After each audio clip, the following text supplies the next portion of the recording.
Hello, hi guys! Magandang hapon sa inyong lahat. This is Chino Rodriguez from Masagadi Channel, a faith healer, also mata reader. So ngayong hapon na tatagan natin ang sabihin sa inyo ng ating mga gabay. This is a special gabay for the month of January 23 hanggang January 29 for the sign of Gemini. So, Gemini, welcome to my channel. Ano kayang messages, advices ng spirit guides ang ating masasaga for today's video? Ganun naman kayang energy or kaganapan sa buhay ng mga Gemini ang ating mga hagilap. So, guys, this reading is a general reading lamang, hindi lahat makaka-resonate. Kunin lamang po makaka-relate sa inyo and comment down below kung kaninong energy ang ating nasagap. And of course, don't forget to like and subscribe my channel and hit notification bell for more videos update. And of course, maraming salamat po sa mga walang sawang pagsuporta sa aking channel, lalo na hindi nag-skip ng ads. Naway pagpalain kayo ng Diyos at may kapal, siksik liglig nag-uumapaw ang biyay manumbalik sa inyo. And of course, umpisa na natin ang laban for the sign of Gemini.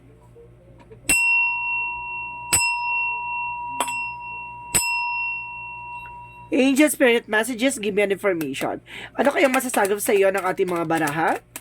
So, there is temperance. So, there is a perfect timing. So, this is the moment na parang, 'di ba, darating yung araw na kung talagang para sa iyo, para sa iyo. May mga bagay na parang, ibinibigay in the perfect timing. And of course, sinasabi dito guys, there's the hangman. Maaaring nagkakaroon ng delays or something cancellation this past few months or this past few weeks. Sinasabi sa iyo dito na maaaring dumating yan, not sa tamang pagkakataon. Siguro hindi yan binibigay sa iyo ni God ngayon. Siguro dahil may maganda pang opportunity may darating sa iyo. And because there's a two of wands, so there's a choices. So you need to, diba, you need to be choice, no? Parang gano'n. You have you have a choice, parang gano'n. May pagpipilian ka or something, may dapat kang pagpilian, parang ganon. Parang sinasabi dito na ikaw yung gagawa ng bagay na para ka magdesisyon, no? And because parang sinasabi dito, kailangan mo mag-decide dito. Hindi man sa ngayon, pero kailangan mo sigurong kumalma at kailangan mo muna magpalipas ng oras or magpalipas muna ng mga araw. Kasi there's a possible na nagkakaroon ng delays or something information na parang hindi pa sa ngayon. Parang ganon. Meron ako nasisense na hindi pa sa ngayon. There's a three of cups, so there's a celebration coming in for you. May mga celebration dito, no? At the same time, there's a Queen of Pentacles, so there's a secure about sa finances, no? Kailangan maging secure and of course, kumbaga, okay, napag-isipan mo yung about sa paggastos or about sa, kumbaga, pagpasok ng mga na finances, kumbaga ganun, or personal income. So, sinasabi dito, kailangan mag-isip ka ng, hindi puro palabas, no? So, ibig sabihin ko may mga plano ka, may mga bagay na gusto kang gawin. So, kailangan mo munang, kumbaga, muna, no, i-delays or something, ipasawalang bahala muna, no, parang gano'n, parang wag mo nang gawin or wag mo nang bilhin or wag mo nang kumbaga nyo muna, no, palipas nyo muna ng oras or araw. There's a 10 of wands, so there's an obligation or responsibilities. So ibig sabihin may mga bagay na mas kailangan yung unahin. So, let's see what is the temperance represent the Nine of Cups. So, there's an offer. Siguro itong temperance dito, sinasabi dito, makukuha mo yung gusto mo in the perfect time. Kasi there's an offer eh. And because there's a page of one, so there's a good news. Marami ka pang makukuha balita or information na kumbaga baka nga mag-thinks ka pa eh, no? Kumbaga ganun, kumbaga there's a blessing this guys na ay thank you Lord, kumbaga ganun. Kaya pala hindi pa pala bigay sa akin kasi yung pala ito pala yung darating, mas bongga pala, parang ganon. So there's Ace of Pentacles, see I told you, there's a big money coming in for you. So yung ibig sabihin dito, kailangan mo munang kumbaga udlutin muna, no, na kahit mga ilang araw para na sa doon wala ka pagsisihan. Para sinasabi dito na kumbaga makukuha mo yan ko talagang para sa iyo. And because there's a page of sword na get more information, may mga kailangan mo munang alamin, no, bago kang gumastos. Baka maraming celebration magaganap na mas unahin mo muna yung mga personal na kailangan mo, no, kaysa sa mga, di ba, mabubuhay ka naman walang celebration o walang, di ba? And of course, there's a higher path, so there's a lesson learned. Dapat matuto ka na this time, no? Kumbaga, ginagamit mo na yung utak mo, no? Kaysa dun sa mga luho-luho. So, there's a ten of wands represent what? The death card. So, there's an ending and a new beginning. Matatapos ay obligasyon, matatapos ay responsibility, or even your burden, no? Yung mga naranasan mong paghihirap. And because there's a two of sword, so there's a decision. May mga bagay dito na, kumbaga, kailangan mo pagdesisyonan, no? Kailangan mo pag-isipan. And because there's a six of cups. So, ibig sabihin dito, guys, no? Kumbaga, it's either nagkakaroon ng delays kasi may taong darating, may taong babalik. Ganon. So, let's see what is the two of wands and the ace of pentacles represent the star card. Itong bagay na tong offer na to, it's a big money coming in for you. And of course, a star card represent the healing and the happiness. So, ito yung bagay na parang makakabangon at makakaahon ka na dito dahil dito sa opportunity na to. So, let's see what is the three of cups and the page of sword. Get more information. So, there's a tower moment. So, there's a sudden changes. May mga pagbabago dito na kumbaga kailangan mo munang alamin at tuklasin, no, yung magiging advantage and disadvantage ng magiging actions mo. So, let's see what is the Queen of Pentacles and the Hierophant represent the Queen of Wands. So, there's a stability and control. Kontrolin mo yung emotions mo kasi baka magdala sa'yo ng kabiguan. So, kumbaga, matuto ka na sa mga pinagdaanan mo. Kumbaga, dati kasi kumbaga kung kailan naganap na sa kakamanghihinayang, kung kailan nangyari na sa kamagsisisi, ganun. Kumbaga, sinasabi dito, kontrolin mo para na sa ganun, wala kang doubt, diba, sa dulo. So, let's see what is the Ten of Wands and of course the Death card. So, there's a Ten of Pentacles. So, there's a harvest time. So, this is the moment na sinasabi sa'yo na matatapos sa obligasyon at matatapos at magkakaroon ka ng bagong simula with a long-term success and long-term investment and long-term relationship. So, let's see.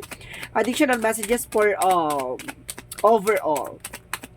So, there's a Knight of Wands. So, there's a perseverance na kailangan mo magtiyaga, no? At kailangan mong, kumbaga, there's a step by step or either, kumbaga, there's a final push. May mga bagay na kailangan mong gawin at kailangan mong ilaban, no? At the same time, there's a Six of Swords by transition. Hindi ka makakaalis sa situation kung hindi ka marunong lumaban, diba? So, let's see what is additional messages for career. For your career is the Queen of Cups. Magkakaroon ka na raw ng healing pagdating sa career mo at magkakaroon ka ng tagumpay dito. There's a victory and success with the Six of Wands. So, ibig sabihin dito, healing and of course, a victory is yours. So, let's see about naman sa love life. About naman sa love life mo, guys, there's a Queen of Swords. So, there's a bigger picture. Kumbaga, alam mo na kagad yung magiging life purpose mo. Kung sino talaga yung mamahalin mo or something, ano ba yung gusto mo at kumbaga, ano ba yung magiging plano mo sa buhay mo. At the same time, there's a Nine of Pentacles, there's a blossoming abundance. So, ibig sabihin itong tao na to ay magsisilbing lucky charm mo. Parang gano'n. Kumbaga, lalago dahil to sa tao na to. Kumbaga, malakas ang charisma o malakas ang atake nito pagdating sa business. So, let's see. What is additional messages for health? For your health, there's a Three of Pentacles, no? It's either, nasa-sense ako dito, there's a you need to, may kailangan mo na magpa-check up, no? Kumbaga marami kang nararamdaman dito. Kailangan mo magpa-check up dito. There's a collaborations that you need to do. No? Kailangan mo magpa-check up, kailangan mo magpatingin. Kasi meron ka nararamdaman dito, there's an information na parang naguguluhan ka. Kasi parang, di ba, marami ka ng signs or synchronicities na nasa-sense, no? Kailangan mo muna magpa-check up. Pero kapag walang findings, alam mong, kumbaga, ang layo dun sa nararamdaman mo, lumapit ka sa albularyo. Iba naman yung kailangan mo, specialization by spiritual. So, kailangan spiritual. So, let's see. What is the magical fairy messages? So, let's see what is the magical fairy messages for you. Is, get some exercise. So, kailangan mo rin ng exercise, no? Kasi baka, diba, yung katawan mo, no? Kailangan ng, kumbaga, kailangan patibayin, palakasin, no? Baka yun yung kailangan mo at the same time. Yung pagpawisan ka. So, let's see what is additional messages. Kasi siguro yung mga nerves mo tulog, no? Yung mga ugat-ugat, mga dugo-dugo mo dyan. So, kailangan mong, kumbaga, padaluyin ng maayos, no? And because there's an information, there's a masculine. So, there's an information dito na mukhang there's a masculine energy na may darating sa buhay mo na, kumbaga, hot. There's a hot nga. So, there's a hot. And attraction, no? Kumbaga, attracted ka sa tao na to kasi super hot niya. And you are also, baka ikaw itong masculine energy na napakalakas ng atake mo. No, there's a hot. At the same time, and of course, parang may nasa-sense ako dito, it's either, kumbaga hot papa, gano'n, parang may edad ka na pero hot ka pa din. At the same time, there's a freedom. Pero, ibig sabihin, makakalaya ka sa lahat ng mga negatibo, sa lahat ng mga kaganapan sa buhay mo. At the same time, let's see what is the romance angels.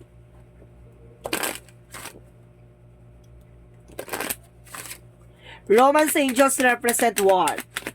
Make the effort. So, kailangan mo ng effort dito, ha? Hindi pwede tayong pabebe-bebe dito sa eksena na to. So, kailangan mo yun din mag-effort din, no? Great love is worth taking the steps you're guided to take, no? Kailangan mo talaga, syempre, magbigay din ng ipakita mo yung love mo and efforts mo. At the same time, there's a reconciliation. Meron talagang babalik from the past. So, let's see what is the Monsology. What is the Monsology? So, the energy is gaining momentum. So, maaari nga, kumbaga, etong mangyayari na to or kaganapan na to ay hindi mo makakalimutan. And of course, there's a luck is in your side. No? Yung swerte ay papabor na sa'yo this time. And of course, sinasabi dito, the take time to reach out. No? Kailangan mong oras na pag-isipan. Of course, kailangan mong kumbaga huminga kahit papano, di ba? At kumawala sa mga stress and negatibo. So, let's see what is additional messages. Messages for, there's an empathic starseed. By, sinasabi dito na may mga bagay na hindi mo dapat kinukuha, lalo-lalo na kung hindi para sa'yo. No? Parang, huwag mong ipilitin, huwag mong puwersahin, no? And there's a forge, don't follow, no? Kung baga sinasabi dito, huwag mong sundin yung mga bagay na alam mong hindi para sa'yo. Huwag mong gawin yung isang bagay na alam mong pilit lang. No? So, let's see what is the energy. So, let's see what is the energy. Yung parang, it's either baka may bumalik nga, no? Tapos, mamaya wala ka ng feeling, wag mong ipilit na, di ba? Na mahalin siya ulit kung hindi mo na talaga siya mahal. No, there's a freedom. Makalaya ka na, kumbaga, ikaw yung magde-decide or magagawa ng eksena, saan naman gusto mong gawin. And of course, there's the garden and the gate. There's a lot of discoveries coming in for you. At the same time, there's a thinking man. Kumbaga, sinasabi dito, guys, no? Kumbaga, itong tao na to, kumbaga, tinitignan ka bilang isang diamond. Diba? Kumbaga, napakahalaga mo.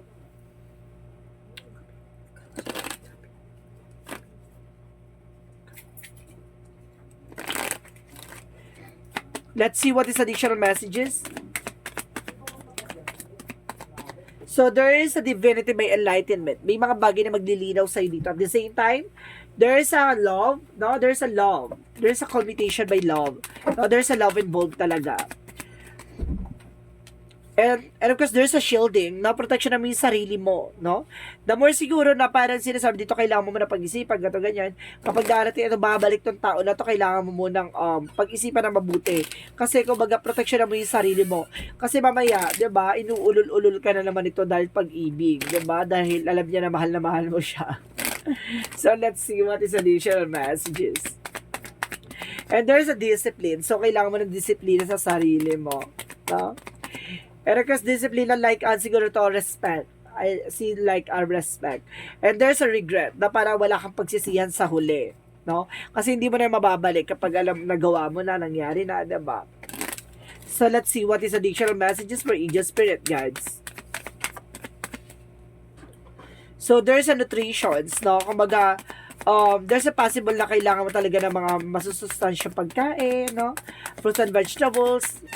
And of course, there's an information by yoga. No? Kailangan mo rin ng exercise and of course, ng kumbaga stretching para kumbaga ma-relieve yung stress mo, no? Kailangan mo ng unwind or something na kumbaga meditate, no? Archangel Michael messages. This is your life purpose, 'di ba? Kumbaga pinapakita talaga sa iyo kung ano talaga yung purpose mo sa buhay, 'di ba? And as Archangel Michael to help you for this situation. No, humingi ka ng gabay ka, Ate Archangel Michael, para tulungan ka sa sitwasyon mo. At the same time, go forward fearlessly. No, magpatuloy ka na walang kinakatakutan, 'di ba? Dapat laban na laban ka. So, let's see what is Archangel Raphael messages. Let's see what is Archangel Raphael messages for you. So, there's an avoid allergens. So, umiwas ka sa mga allergic, no? Kumbaga, pag may mga bagay na bawal sa'yo, iwasan mo. Huwag mong pilitin kainin yung isang bagay na alam mong makakasama sa'yo. So, let's see what is the chakra. Let's see what is the chakra. So, there is a passion and of course, there is a joy. Ibig sabihin, gawin mo yung mga bagay na hilig mo, yung makakapagpasaya sa'yo. And there is a perfections, no? Kung magabuin mo yung mga bagay na alam mo, makakapagbigay sa'yo ng kabuuan, no? So, let's see what is the Jesus loving quotes. So, sinasabi dito, well done and good the faithful servant. So, tinatapos na ni God, no? Yung mga pasakit at of course lahat ng mga hinanakit at of course lahat ng mga pinagdaanan mo. Sinasabi sa dito kumbaga magpatuloy ka at maging tapat sa kanya, 'di ba? So let's see what is the angel's answer. Ano yung magsisilbing kasagutan dito sa mga reading na to, no? Ano yung magsisilbing kasagutan and peaceful resolution. Magkakaroon ka ng kapayapaang solusyon sa mga problema mo, no? And of course sinasabi sa dito magiging okay, magiging mapayapa ka at magiging maganda ang daloy na there's a let go. May mga bagay na kailangan mo i-let go, pakawalan, bitawan. And of course, kailangan mong i-surrender, no? And of course, there's listen to your intuitions. No? Makinig ka sa intuitions mo.